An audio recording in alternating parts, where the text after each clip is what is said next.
Story time Telugu. ఈరోజు మనం తెలుసుకోబోతున్న కథ కొత్త కాపురం 3వ భాగం. 2వ నెల కూడా దీప్తి నుంచి డబ్బు రాకుండా గడిచిపోతుంది. విజయమ్మ తీవ్రంగా ఆలోచిస్తూ ఉంటుంది. ఇది వచ్చే నెలైనా డబ్బులు పంపిస్తుందా, లేక ఏదో ఒక సమాధానం చెప్పి ఇలాగే చేస్తుందా? నలుగురు ఏమనుకున్నా పర్వాలేదులే అనుకుని నా కొడుకు ప్రయోజకుడయ్యే వరకు దీనికి పెళ్లి చేయకుండా ఉన్నా బాగుండేది. అప్పుడే బయట నుంచి వస్తాడు కమల్. అమ్మా, ఈరోజు ఎంసెట్ రిజల్ట్స్ వచ్చాయే. అవునా? ఇంతకీ మంచి ర్యాంకే వచ్చిందా? లేదమ్మా, నాకు వచ్చిన ర్యాంకుకి మంచి కాలేజీలో సీట్ దొరకటం చాలా కష్టం. అప్పుడే అక్కడికి వస్తాడు గోపాలం. అది వింటాడు. నేనప్పుడే అనుకున్నా, వీడికి చదువు అబ్బదని. ఆడపిల్ల నయం గదరా నీకంటే, బాగా చదువుకొని మంచి ఉద్యోగం చేస్తుంది. నాన్న, మీరిలా అనబట్టే నాకు చదువు రావటం లేదు. ఇది మరీ బాగుందిరా. నీకు చదువు సరిగా రాక మళ్ళీ నాపై నడుతున్నావా? నీ మీద ఎన్ని ఆశలు పెట్టుకున్నాన్రా. నువ్వు బాగా చదివి మంచి ఉద్యోగం తెచ్చుకొని ప్రయోజకుడవైతే నీ జీవితం బాగుంటుందని కలలుగన్నాను కదరా. అదంతా నీ భ్రమే. ఆ చదువు మాన్పించి వీణ్ణేదో ఒక మెకానిక్ షాప్లో పనికి పెట్టున్నా ఈ 2 సంవత్సరాల్లో మంచి మెకానిక్ అయినా అయ్యుండేవాడు. అమ్మా చూడవే, నాన్నెలా అంటున్నాడు. సిగ్గు లేకపోతే సరే, ఇంకా మీ అమ్మకు చెప్తున్నావా? ఒకవైపు ఆడపిల్ల నా తమ్ముడు బాగా చదువుకొని ఉద్యోగం తెచ్చుకోవాలని తన రెక్కల కష్టాన్ని నీకు పంపిస్తుంటే నీ తీరేమో ఇట్టా ఉంది. ఇంకా ఆపవయ్యా. సందు దొరికితే చాలు ఊరకే వాడి మీద నోరేసుకొని పడిపోతావు. ఏ, నీ కూతురు డబ్బులు ఊరికే ఇస్తుందా?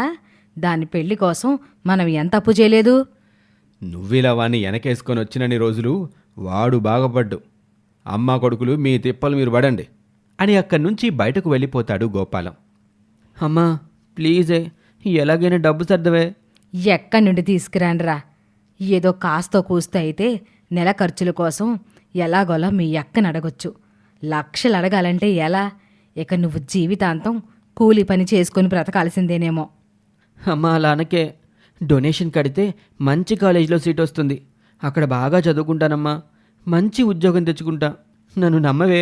కొడుకు కనుక నువ్వు చెప్పింది నిజమైన అబద్ధమైన నమ్ముతానురా. నా దగ్గర డబ్బులున్నట్లయితే కొడుకు జీవితం కంటే ఎక్కువేముందిలే అని కట్టేదాన్ని. లేని డబ్బు ఎక్కడి నుండి తెచ్చి కట్టను? అమ్మా ఏదో ఒకటి చేయవే.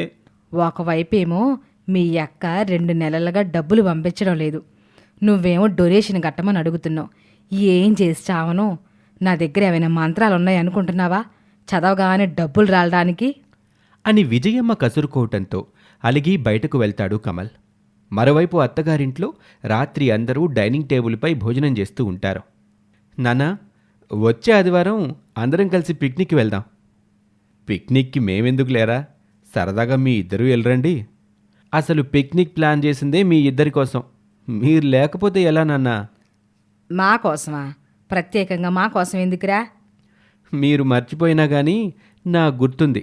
వచ్చే ఆదివారం మీ పెళ్లి రోజు. ఇప్పటి వరకు మీరెప్పుడూ పెళ్లి రోజు జరుపుకోలేదు. ఇప్పుడు మనం ఆర్థికంగా బాగానే ఉన్నాం. మీ పెళ్లి రోజు సెలబ్రేట్ చేయాలనుకుంటున్నాను. కాదనకండి నాన్న. అది కాదురా, ఇప్పటికే ఖర్చులు ఎక్కువైపోయాయి. ఇప్పుడు ఇవన్నీ ఎందుకు చెప్పు? అవునరా, వచ్చిన జీతం అంతా ఇంటి ఖర్చులకి ఇన్స్టాల్మెంట్స్కి సరిపోకే నువ్వు ఇబ్బందులు పడుతున్నావు. మళ్ళీ ఈ లేని పొని ఖర్చులు ఎందుకు చెప్పు? అమ్మా, నాన్న, ఈ ఖర్చులు ఎప్పుడూ ఉండేవే. మీరు వాటి గురించి ఆలోచించకండి. అయినా అంతకు ముందంటే నా ఒక్కడి జీతమే కాబట్టి ఇబ్బందిగా ఉండేది. ఇప్పుడు దీప్తి జీతం కూడా తోడైంది కదా. సరేరా, అలాగే మరి, మీ ఇష్టం. అదంతా వింటూ ఉంటుంది దీప్తి. ఇదేంటి, వంశీ నా జీతాన్ని కూడా కలుపుతున్నాడు? నా జీతాన్ని మా తమ్ముడికి జాబ్ వచ్చే వరకు పుట్టింటికి పంపిస్తానని మా అమ్మకి మాటిచ్చి కూడా వంశీ అడగడంతో గత 2 నెలలుగా మా అమ్మ వాళ్ళకి డబ్బు పంపించలేదు.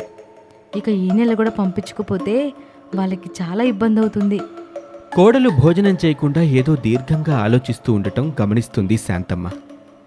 వంశీ మాటల్ని బట్టి చూస్తే ఇక నుంచి ప్రతి నెల నా జీతం కూడా తనకే అన్నట్లుగా ఉంది. ఇప్పుడు తనకి ఎలా చెప్పాలి? ఏంటమ్మా అంత దీర్ఘంగా ఆలోచిస్తున్నావు? ఏం లేదత్తయ్య అని మాట దాటేస్తుంది దీప్తి. ఇక అందరి భోజనం పూర్తవుతుంది. ఎవరి గదుల్లోకి వాళ్ళు వెళ్ళిపోతారు. మరోవైపు దీప్తి పుట్టింట్లో ఓరేయ్, ఏం తినకుండా అలా ఎంతసేపు మూలను కూర్చుంటావు? అన్నం పెడతాన్రా. నాకొద్దు, నువ్వు డబ్బులు కడతానంటేనే నేను అన్నం తింటాను. సరే, నీకు నచ్చినట్టు డొనేషన్ కట్టే చదివిస్తాను. రా తిందు గాని. నిజంగానే అమ్మా? మరి అంత డబ్బు ఎక్కడి నుంచి తెస్తావే? ఉందిగా మీ అక్క. అక్క అంత డబ్బు ఇవ్వదన్నావు కదే. మామూలుగా అడిగితే ఎందుకు ఇస్తుంది? దానికి నేను ఒక ఉపాయం ఆలోచించానురా. ఈ ఉపాయంతో ఒక్క దెబ్బకి 2 పిట్టలు. నువ్వు అనుకున్నట్టు డొనేషన్ కట్టి ఇంజనీరింగు చదువుకోవచ్చు. నేననుకున్నట్టు దానికి దాని మొగుడికి మధ్య చిచ్చు పెట్టి మన చెప్పు చేతల్లోనూ ఉంచుకోవచ్చు. అవునమ్మా, ఏంటి ఆ ఉపాయం? రేపు ఉదయం కల్లా నాకు జబ్బు చేస్తుంది. ఫోన్ చేసి మీ అక్కకి చెప్పు. అదేంటమ్మా, బాగానే ఉన్నావుగా ఒరేయ్, ఇది నాటకంరా, అందులో ఇదొక భాగం అని కొడుకు చెవిలో తన పథకం చెప్తుంది. అది విన్న కమల్, అమ్మా నీ తెలివి సూపర్ అమ్మా. సర్లే, ఇక అన్నం తిను. కమల్ సంతోషంగా అన్నం తింటాడు. మరుసటి రోజు ఉదయం వాళ్ళ అమ్మ చెప్పినట్టు అక్కకి ఫోన్ చేసి విషయం చెప్తాడు. ఆఫీస్కి రెడీ అవుతున్న వంశీ దగ్గరకు వెళ్తుంది దీప్తి. ఏవండి, మా అమ్మకి ఒంట్లో బాగోలేదంట. ఒకసారి వెళ్ళి చూసొస్తాను. సరే, అలాగే దీప్తి. నేను కూడా వద్దామంటే మీటింగ్స్తో బిజీగా ఉన్నాను, ఏమనుకోకు. పర్వాలేదండి. థ్యాంక్స్ దీప్తి. అత్తయ్య గారి క్షేమ సమాచారాలు అడిగానని చెప్పు. నాకు ఆఫీస్కి టైం అవుతుంది, వెళ్ళొస్తాను. అన్నట్టు చెప్పడం మర్చిపోయాను, శాలరీ రాగానే నా అకౌంట్కి ట్రాన్స్ఫర్ చేయి అది వంశీ. అని ఏదో చెప్పటానికి ట్రై చేస్తుంది దీప్తి. కానీ వంశీ సమాధానం కోసం ఎదురు చూడకుండా హడావుడిగా వెళ్ళిపోతాడు. అప్పుడే అక్కడికి వస్తుంది శాంతమ్మ. ఏంటమ్మా, ఆ అమ్మకి ఒంట్లో బాగాలేదని వాడితో ఏదో అంటున్నావు? అవునత్తయ్య, తమ్ముడు ఫోన్ చేశాడు. అమ్మకి బాగాలేదంట. ఒకసారి వెళ్ళి చూసొస్తాను. అలాగే ఒక 2 రోజులు ఉండొస్తాను అత్తయ్య. అమ్మ ఒక్కతే ఇంటి పని చేసుకోలేదు కదా. అలాగేనమ్మా, నువ్వు బట్టలు సర్దుకునే లోపు నేను టిఫిన్ రెడీ చేస్తాను, తిని వెళ్దు గాని. అలాగే అత్తయ్య అని దీప్తి బట్టలు బ్యాగులో సర్దుకొని డైనింగ్ టేబుల్ దగ్గరికి వస్తుంది. శాంతమ్మ కోడలికి టిఫిన్ పెడుతుంది. దీప్తి తింటూ ఉండగా అప్పుడే బయట నుంచి రాఘవయ్య వస్తాడు. ఏంటమ్మా, ఆ బ్యాగేంటి ఇంత అర్జెంటుగా ఎక్కడికి బయలుదేరావు? విషయం మొత్తం వివరిస్తుంది దీప్తి. అయ్యో అలాగా అని కొద్దిసేపు ఆలోచిస్తాడు రాఘవయ్య. చూడమ్మా, నువ్వక్కడికి వెళ్ళటం ఎందుకు? వాళ్ళనే ఇక్కడికి పిలిపించు. ఏమీ లేదమ్మా, మీ అమ్మ ఆరోగ్యం విషయంలో అక్కడ నీకేదైనా సాయం అవసరమైతే. మీ నాన్నగారా అటు ఇటు హుషారుగా తిరగలేని మనిషి. తమ్ముడంటావా చిన్నపిల్లోడు, నువ్వేమో ఆడపిల్లవి. అదే ఇక్కడైతే తోడుగా అందరం ఉంటాంగా. పైగా పట్నంలో అయితే మంచి డాక్టర్లు ఉంటారు. ఆ మాటకి దీప్తి కొద్దిసేపు ఆలోచిస్తుంది. అలాగే మావయ్య అని పక్కకొచ్చి వాళ్ళ అమ్మకి ఫోన్ చేసి విషయం వివరిస్తుంది. అక్కడికి వెళితే మన పథకం పారదు. వాళ్ళ అత్త మామ ఎప్పుడు దీప్తి పక్కనే ఉంటారు. కాబట్టి ఇక్కడికొస్తేనే మంచిది అని విజయమ్మ మనసులో అనుకుంటుంది. వద్దమ్మా, ఆరోగ్యం బాగున్నప్పుడు వచ్చినా పర్వాలేదు కానీ ఇలాంటప్పుడు రావడం పద్ధతి కాదులే. నలుగురు 4 రకాలుగా అనుకుంటారు. నేను అల్లుడు గారికి భారం కాకూడదు. అయ్యో అమ్మా, అదేం లేదు. ఆయన అలా అనుకునే మనిషి కాదు. మా అత్తయ్య మావయ్య కూడా చాలా మంచివారు. చూడమ్మా దీప్తి, ఇలాంటి సమయంలో ఆడపిల్ల ఇంట్లో ఉండడం అంత బాగోదు. మీ అత్త మామలు మాట వరసకి మమ్మల్ని అక్కడికి రమ్మన్నా నేనక్కడికి వచ్చి చులకనవ్వడం కంటే దూరంగా ఉండి మర్యాదని కాపాడుకోవడం మంచిది. అది కాదమ్మా, ఒక్కసారి నా మాట విను. నువ్వు అనుకున్నట్టేమీ జరగదు. చూడమ్మా, నీకు రావడం ఇష్టం లేకపోతే రాకులే. నేనేం అనుకోను. తల్లుల్ని అర్థం చేసుకునే గుణం పిల్లలకి లేకపోయినా పిల్లల్ని అర్థం చేసుకునే మనసు మా తల్లులకి ఎప్పుడూ ఉంటుంది. అయ్యో అది కాదమ్మా. సరే, నేను ఇప్పుడే బయలుదేరుతున్నాను. అమ్మయ్యా. మామయ్య గారు, కొత్త ప్లేస్ కావడంతో అమ్మ ఇక్కడికి రావడానికి ఇబ్బంది పడుతుంది. నేనే వెళ్ళొస్తాను. సరేనమ్మా, పద, నీతో పాటు బస్సు వరకు వచ్చి నిన్ను బస్సు ఎక్కిస్తాను అని రాఘవయ్య కోడల్ని బస్సు ఎక్కిస్తాడు.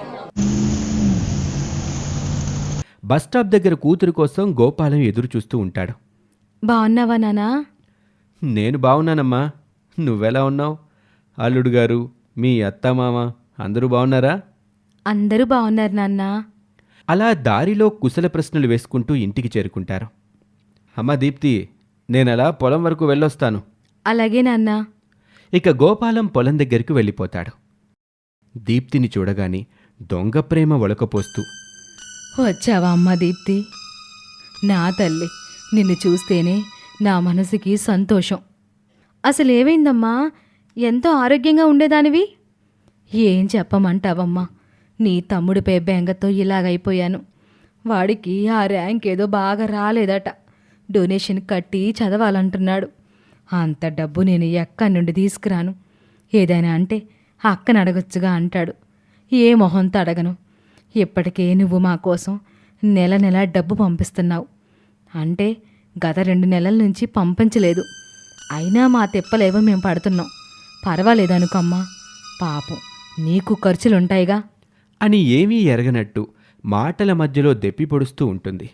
తల్లి మాటలకు సమాధానం చెప్పలేక తలవంచుకుంటుంది దీప్తి. సారీ అమ్మా, కొంచెం ఇబ్బందిగా ఉండి పంపించలేకపోయాను. నేనంటే అర్థం చేసుకుంటాను. చిన్నోడు, ఇవన్నీ వాడికి అర్థం కావు కదమ్మా. ఆ విషయం మీదే కోపడ్డంతో అన్నం నీళ్లు మానేసి అదిగో ఆ మూల కూర్చున్నాడు చూడు. తమ్ముడు, ఇలా రారా. అలా అయితే ఎలా రా, వచ్చి అన్నం తిను. నేను రాను, ఇలాగే పస్తులుంటాను. చూసావమ్మా, ఇంకేం చేయమంటావు? కన్న కొడుకు జీవితం ఇలా అయిపోతుంటే ఏ తల్లికైనా మనశ్శాంతి ఉంటుందా? అమ్మ దీప్తి, ఇవి చేతులు కావు, కాళ్ళు అనుకో. ఎలాగైనా వాడు చదువుకోవడానికి అవసరమైన ఆ డొనేషన్ డబ్బు కాస్త సర్దుబాటు చెయ్యమ్మా అని అనటంతో ఏం సమాధానం చెప్పాలో తెలియక తనలో తాను నలిగిపోతుంది దీప్తి. తల్లి ఆరోగ్యం కోసం చేసేదేమీ లేక అలాగే అమ్మ అని ఒప్పుకుంటుంది. నా తల్లే, నీ మనసు బంగారం. నీ మాటతో నా సగం జబ్బు తగ్గిపోయినట్టుంది అని నెమ్మదిగా లేచి కూర్చుంటుంది Vijayamma. Thank you very much అక్క. ఓరేయ్, ఇక నీ కోరిక తీరింది కదా. అక్క కోసం మార్కెట్కి వెళ్ళి చికెన్ తీసుకురారా. మీ అక్క ఇంటికి వస్తేనే మనకి పండగరా. అలాగే అమ్మా, ఇప్పుడే వెళ్ళి చికెన్ తీసుకొస్తాను. అమ్మా దీప్తి, నువ్వు అలా విశ్రాంతి తీసుకో, ఈలోగా వంట చేస్తాను అని వంటగదిలోకి వెళ్ళిపోతుంది విజయమ్మ. ఏం చెయ్యాలో తెలియక తల పట్టుకొని కూర్చుంటుంది దీప్తి. ఇక ఆ తర్వాత ఏం జరుగుతుందో వచ్చే భాగంలో చూద్దాం.